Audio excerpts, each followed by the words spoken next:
Now, starting with the totalitarian movement,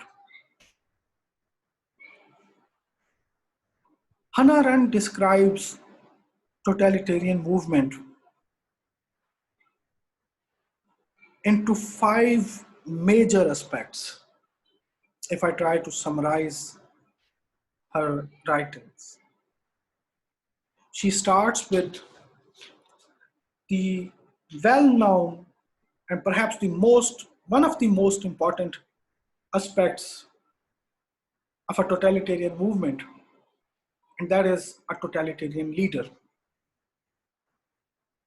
Then she moves on to the democratic means that a totalitarian movement uses before dissolving democracy itself.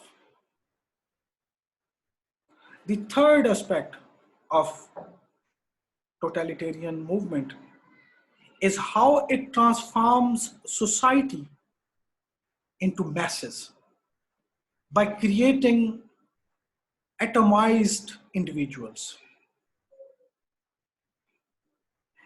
The fourth, which is not unique with totalitarianism, is propaganda. Propaganda has been used before totalitarian forms of governance or government. It has been used in imperialism as well, and was one of the most important aspects of imperialism. And the last part that Hannah Arendt focuses on for analyzing the totalitarian movement is a bit complicated. It is creating the future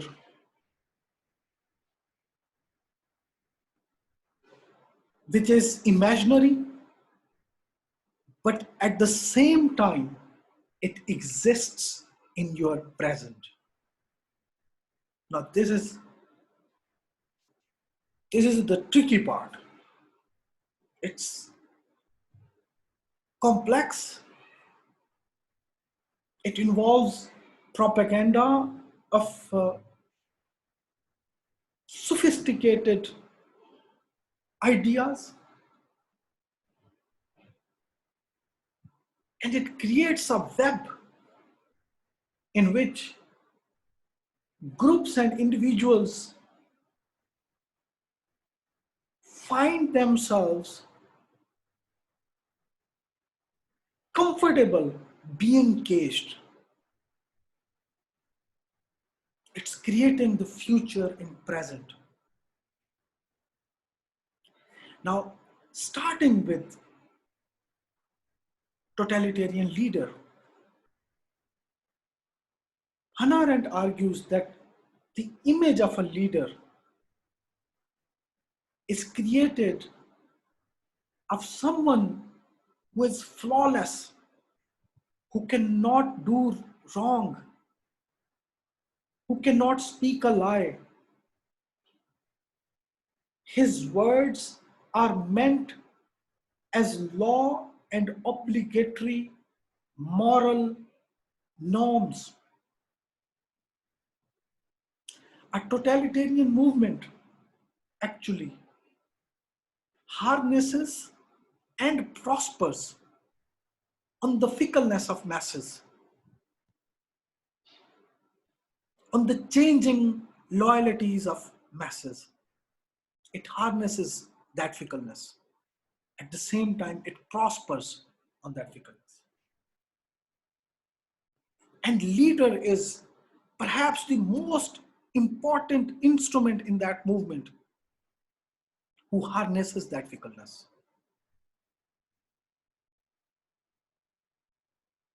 The image of a leader is a God-like image.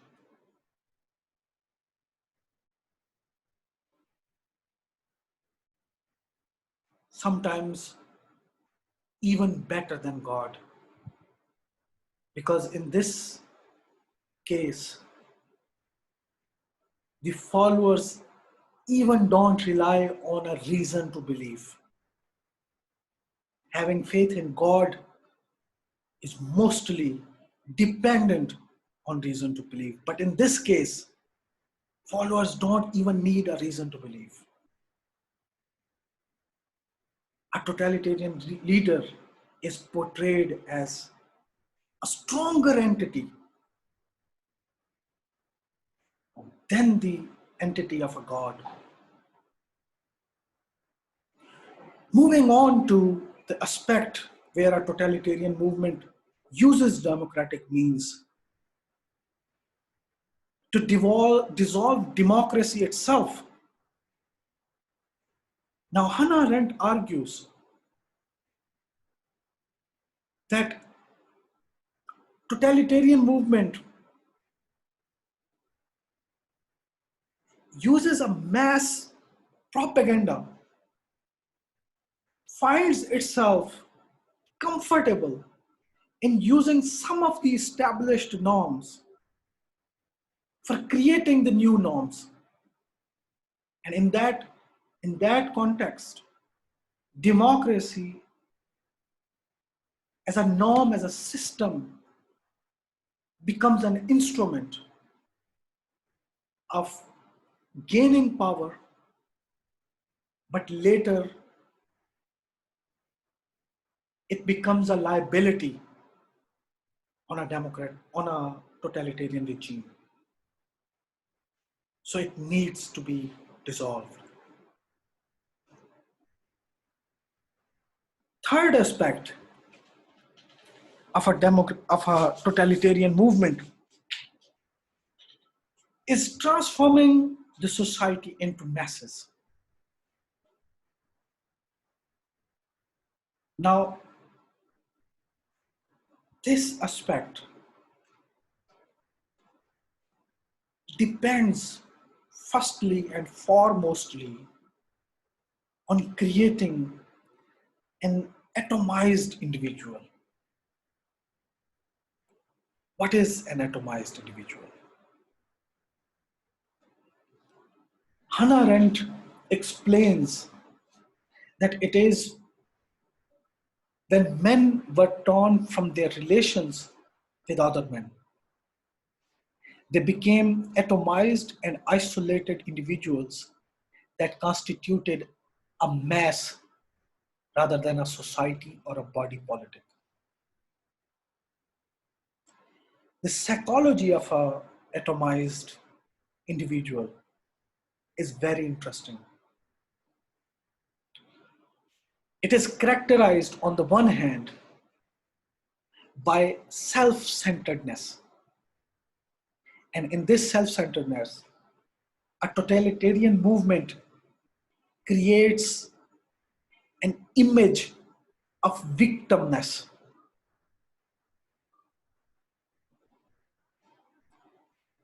The participants of its movement are self-centered in a way that each man is filled with bitterness that they were at the center of a massive injustice. Victimhood. That they are the victim of a massive injustice.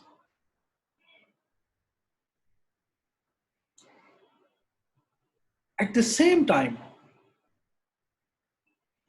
it also creates a selflessness. And that selflessness is that each individual did not matter, but was only an instrument for the furtherance of the ideology with which they identified. Now, once you have created victimness in one individual, and that victimness is further created among many individuals, perhaps millions of individuals. Now you form an ideology to respond to that injustice, which resulted in the victimness of those individuals. Now that ideology for those individuals, on the one hand, self-centered, that we are the victim of injustice, On the other, in order to respond to that injustice, we have to unite, and that becomes the ideology.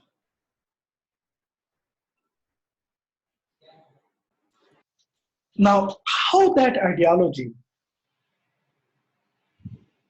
is then advocated, here comes the propaganda, which plays an important role in advocating that ideology and furthering the psychology of an atomized individual.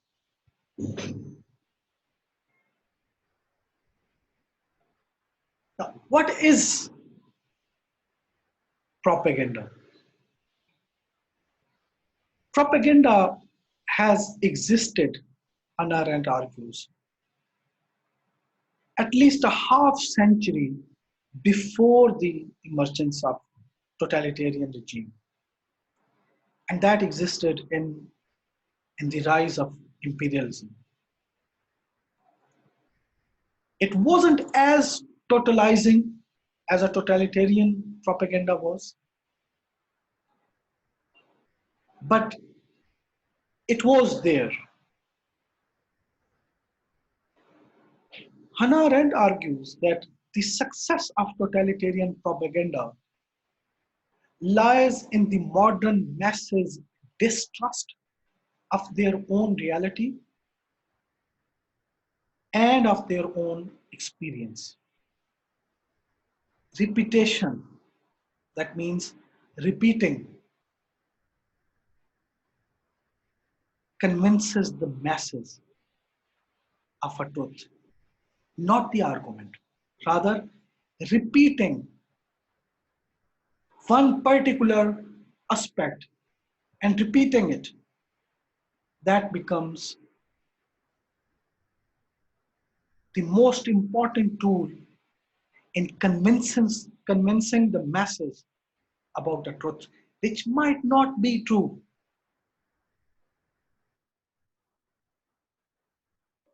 In a normal circumstances, logic, reason, and argument should be the basis to convince. But here, only repeating a lie becomes the tool to convince about the truth. And before moving to creating the future in the present, these two aspects that I find are very important, because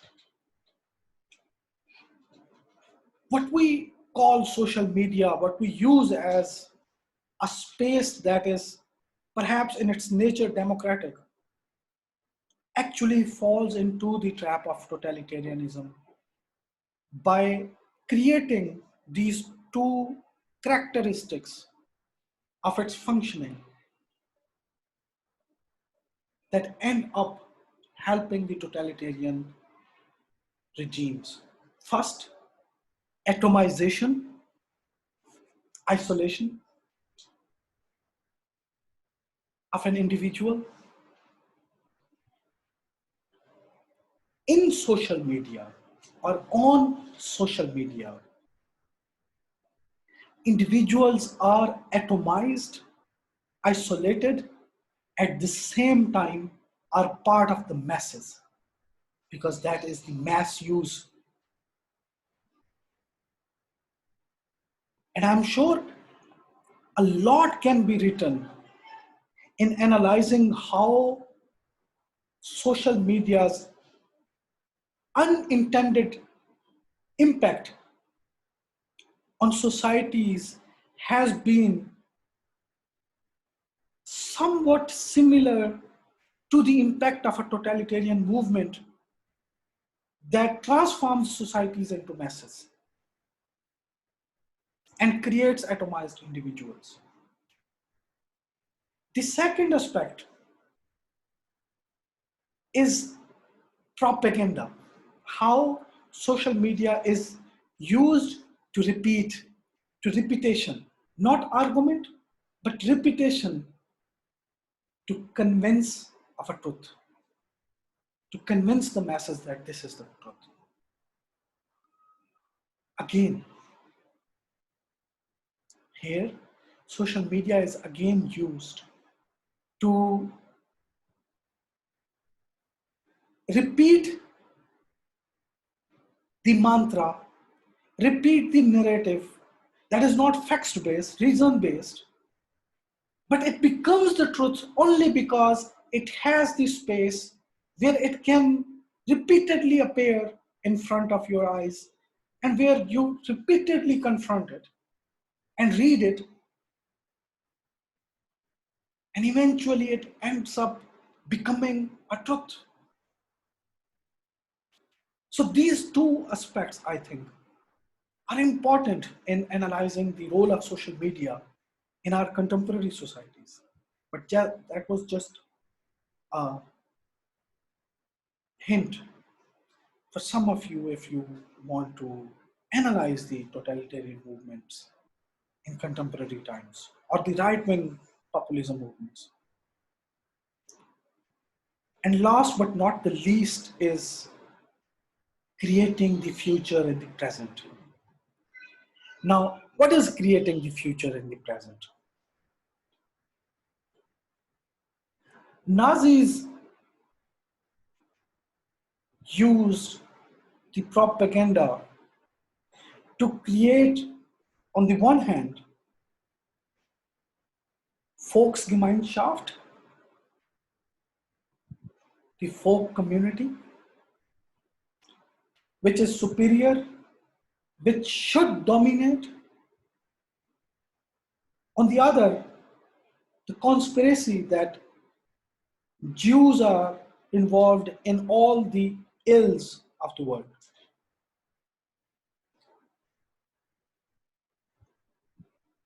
Now, here the argument is that the totalitarian regime of Nazis, Hitler, Nazism was used to create the dominance of Arya race. But at the same time, it made it appear as if the Arya is already dominating.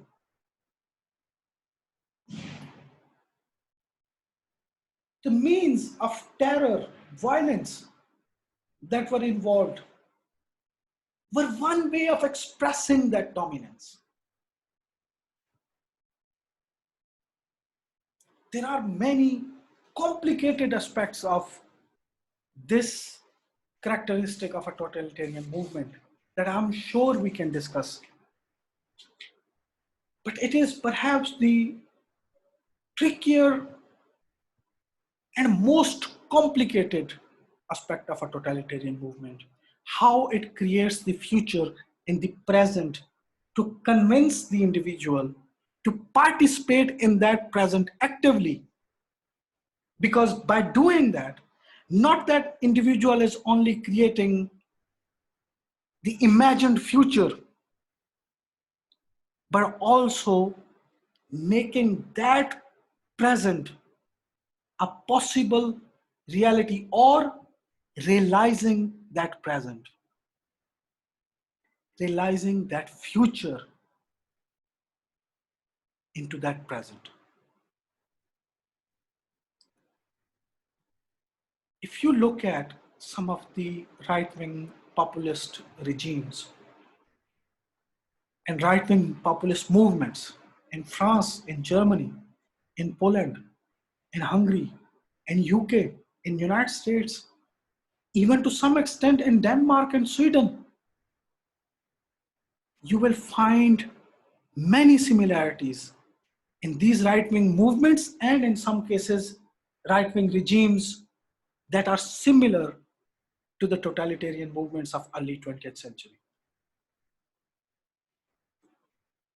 The next part is when the totalitarian movement gets the power and how then it rules and governs all aspects of a society.